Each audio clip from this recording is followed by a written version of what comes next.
रश्मि और अमर लॉकडाउन के चलते डेटिंग ऐप पर मिलते हैं। उसी बीच उनकी बॉन्डिंग बहुत अच्छी बन जाती है और दोनों एक दूसरे से प्यार करने लगते हैं। बस लॉकडाउन खत्म होते ही चट मंगनी पट शादी। उससे पहले घर में बात तो कर लो। अरे माँ पापा कभी मना नहीं करेंगे। अमर की बात सुन रश्मि खुश हो जाती है। ऐसे ही दिन बीतते हैं और देखते ही देखते लॉकडाउन खुल जाता है, जिसके अगले ही दिन अमर अपने परिवार के साथ रिश्ता लेकर रश्मि के घर पहुंच जाता है। अभी लॉकडाउन खुला ही है और कोरोना तो ख़त्म भी नहीं हुआ, इसलिए ज़्यादा कुछ ना करके अगले कुछ दिनों में छोटे फंक्शन के साथ शादी कर लेते हैं। अमर के पापा की बात पर सब सहमत हो जाते हैं। कुछ दिन बाद दोनों की शादी हो जाती है और रश्मि अपने ससुराल पहुंच जाती है। बेटा, शादी तो तूने अपनी मर्जी से कर ली, लेकिन बहू को बोल देना इस घर में हुक्म मेरा ही चलेगा, इसलिए अपना राज जमाने की कोशिश भी ना करें। माँ, रश्मि को यहाँ सिर्फ प्यार, आशीर्वाद और अपनापन चाहिए, पैसा या राज नहीं। बेटी की बात पर सास मुंह बनाए वहां से चली जाती है और अब वो हर रोज रश्मि को परेशान करना और ताने देना शुरू कर देती है। देखो, ये है आजकल की लड़की, इंटरनेट पर लड़कों से बातें करते हुए इन्हें शर्म भी नहीं आती, और यहाँ तो देखो कितनी सीधी सुशील बनकर दिखा रही है।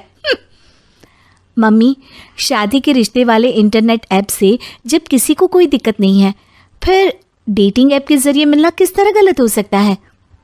रश्मि के डेटिंग ऐप वाली बात सुन उसकी हैरान सास तुरंत तुनक कर पूरे घर को सिर पर उठा लेती है, जिसकी आवाज़ सुन अमर और उसके पापा भी वहाँ आ जाते हैं। हाय मेरी माता, इतना बड़ा झूठ! डेटिंग ऐप को इंटरनेट के जरिए मिली है बोलकर इस कलमुही को मेरे सर ला बिठा दिया। अरे नास पिटी, तुझे जरा भी शर्म नहीं आई? वहाँ न जाने कितने लड़कों से गुलू गुलू करके तुझे मेरा ही लड़का मिला था फंसाने के लिए। माँ, मुझे तो समझ नहीं आ रहा क्या बोले जा रही हो। डेटिंग ऐप इस्तेमाल करना कोई अपराध नहीं है, और तुम रश्मि को ऐसा कैसे बोल सकती हो? मैं भी तो था उस ऐप पर। पहले उसके लिए माँ से झूठ बोला और अब लड़ाई कर रहा है। सास और अमर की बात सुनकर रश्मि हैरान खड़ी रहती है। अमर, तुमने घर में झूठ क्यों बोला? ये सब देख रही हो ना, इसी की वजह से झूठ बोलना पड़ा। एक तरफ अमर और रश्मि की ये बात चल रही होती है, वहीं दूसरी तरफ सास का नॉन स्टॉप क्लेश सबको परेशान कर देता है। सब एकदम चुप, जो हुआ सो हुआ, अब मुझे कुछ ना सुनाई दे। पति की बात सुन सास चुप होकर वहां से चली जाती है, लेकिन अब वो रश्मि के सिर दुनिया भर के सारे काम डालकर उसका जीना पहले से भी ज्यादा मुश्किल कर देती है। मम्मी, मैं आपका गुस्सा समझ सकती हूँ, आपको जो करना है कर लीजिए, मैं कभी कुछ नहीं बोलूँगी। उम्मीद है किसी दिन तो आपका गुस्सा शांत होगा और नफरत प्यार में बदलेगी। रश्मि की अच्छाई को उसका नाटक समझकर सास गुस्से के 7वें आसमान पर चढ़ जाती है और उसी शाम रश्मि को नीचा दिखाने के लिए अपनी सहेलियों को घर बुलाकर उसकी बुराइयां करने लगती है। अरे कौशल्या, क्या बताऊं, आजकल के बच्चे ना बहुत एडवांस हो गए हैं। पहले रिश्ते घर परिवार वाले सब देख परख के कराते थे, और अब ये लोग खुद न जाने कहाँ कहाँ मिलकर खुद ही सब कुछ पक्का करके हमें बता देते हैं। लड़की का कैसा दिन धर्म, कैसा ईमान, कैसा चरित्र कुछ नहीं पता, बस प्यार किया और घर लाकर बिठा देते हैं। अरे ऐसा क्यों बोलती हो? आजकल बच्चे अपने आप में बहुत समझदार हो गए हैं, और फिर पूरी ज़िंदगी तो उन दोनों को ही साथ निभानी है। अपनी पसंद से शादी कर भी ले तो क्या दिक्कत? तू ही देख ले, पहले इतना अच्छा बेटा और अब सोने पर सुहागे जैसी सर्वगुण संपन्न बहू। और पता है, अभी कुछ दिन पहले मेरी बेटी ने मुझे डेटिंग ऐप के बारे में बताया, जहाँ लड़का लड़की अपनी पसंद से अपने आप एक दूसरे को चुन लेते हैं, और फिर अगर सब सही रहता है तो बात आगे भी बढ़ जाती है। अरे इसमें इतना खुश होकर क्या बता रही हो? ये तो गलत है।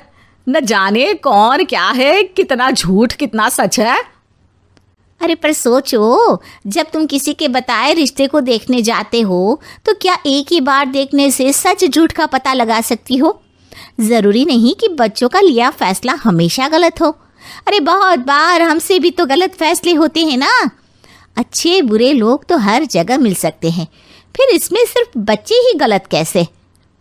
सहेलियों की बात सुन सास सोच में पड़ जाती है और इसी तरह कुछ दिन बीत जाते हैं, जिसमें ना तो वो रश्मि को परेशान करती है और ना ही कोई ताना सुनाती है, जिसे देख रश्मि परेशान हो जाती है। मम्मी, आपकी तबीयत तो ठीक है ना? कुछ दिनों से देख रही हूँ आप मुझे कुछ बोलती ही नहीं। तो मेरा परेशान करना ज्यादा अच्छा लगता है क्या? नहीं, आपकी शांति उससे ज्यादा परेशान कर रही है। शांति इसलिए है क्योंकि मुझे एहसास हो गया है कि गलत तुम लोग नहीं, मेरी सोच है। प्यार तो एक सुंदर एहसास और शादी खूबसूरत साथ है। अगर ये साथ सच्चा है तो कहीं पर भी किसी भी तरह जुड़ा हो, उससे कोई फर्क नहीं पड़ता। आप कौन है? इतनी अच्छी बातें मेरी पत्नी तो नहीं बोल सकती। क्या आप भी?